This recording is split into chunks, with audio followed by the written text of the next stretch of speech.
Okay, so first is, can you please spell out your name and say where we at? Yep, Patrick, Rice, Rice. We're at Camp Foster in Spirit Lake, Iowa. Great. So the first question is, what are 3 things you're passionate about?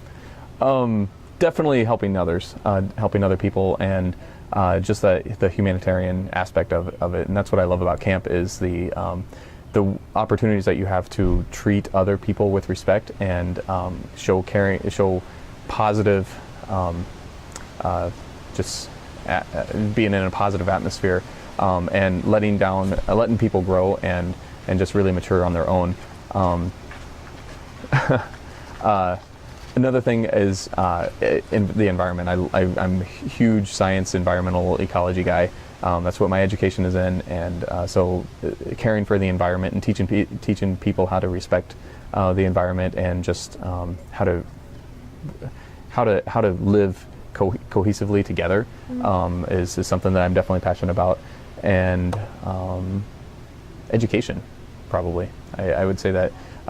Not necessarily book education. I mean, I'm definitely passionate about that, but more so life experiences and putting people in a setting such as this where they have to, and also in a college setting where you have to live cohesively in a group setting, sharing and working together and solving decisions together, and so that aspect, but also education of just trying new things and stepping out of your comfort areas, and if you're afraid of the water, but go kayaking or get on a horse and go horseback riding, and so just trying new opportunities that arise. Definitely. So can you talk about maybe something you're proud of, an accomplishment? Potentially it'll relate to the passions you just mentioned, or just something in your life. I would say that moving. I grew up in a very, very small town of about 500 people, and of course went to college, came up here, worked on the summer staff, and then eventually took a full-time job.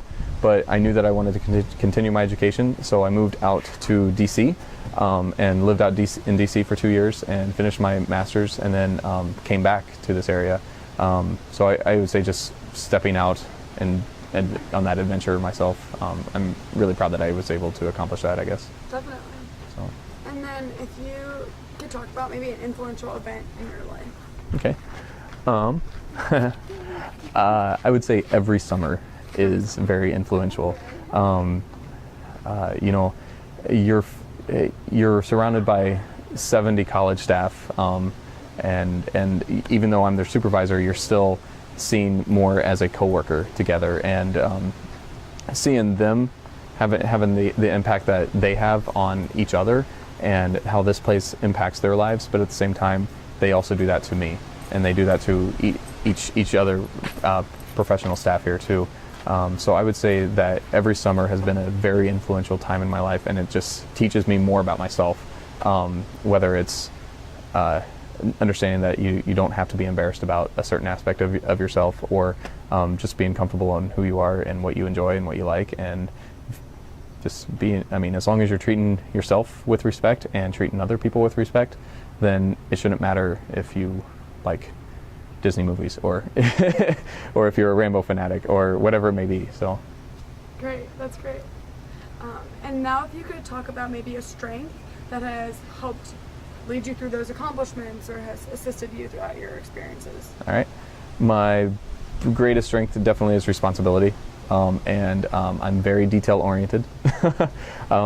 Even I don't know if Mark has commented on this or not, but even down to our staff assignment sheet, we call it our poop sheet, because it explains what your duties are.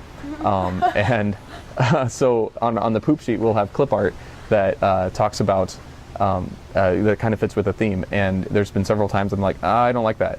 Oh, angle it just this much. It's just clip art, but it just has to be perfect. Yeah. And so I'm very very detail minded, and then also making sure that everybody has their job, they know what they're doing, and so just making sure that all aspects are covered. So that would be my greatest strength. But then also I feel like I'm able to relate to people, and I'm somebody that the staff can feel like that they can actually come and talk to, as not as a boss necessarily, but just as a friend that can possibly help them. So. Great. And if you could maybe end with any piece of advice that you like to live by, or if you had 30 seconds to share with the world something that you would want them to live by, what would you say? Gotcha. There are 3 quotes, and one of them would be live the life that you imagined. I think that was by Thoreau. Another one was by John Muir, and I'm going to butcher this, so this isn't a quote, but when you try to pick out pieces individually, you realize that everything is attached to something else in the universe. And so that just explains that, you can't take somebody like Amanda Dahl and just separate her out and think that she doesn't have an impact on everybody else here, because even her one little smile has an impact on somebody. And so so that's human ecology, but then also environmental ecology of how every little thing is like this bumblebee is attached to this flower, and the only way this flower survives is because it blooms exactly on this date, and that's exactly whenever this bumblebee is. I'm blanking on the third. It's by, I don't know who it's by actually, but it is how are we able to expect a child to save the California condor if they've never seen a wren? And that tells me that we can't ask people to save something if they're not passionate about it, or if they have no experience about it, or if they're not knowledgeable about it. That was written out of, or a quote out of Last Child in the Woods, and it talks about how if a child has never seen a robin, basically, are they going to care about something bigger? So. Well, thank you. All right.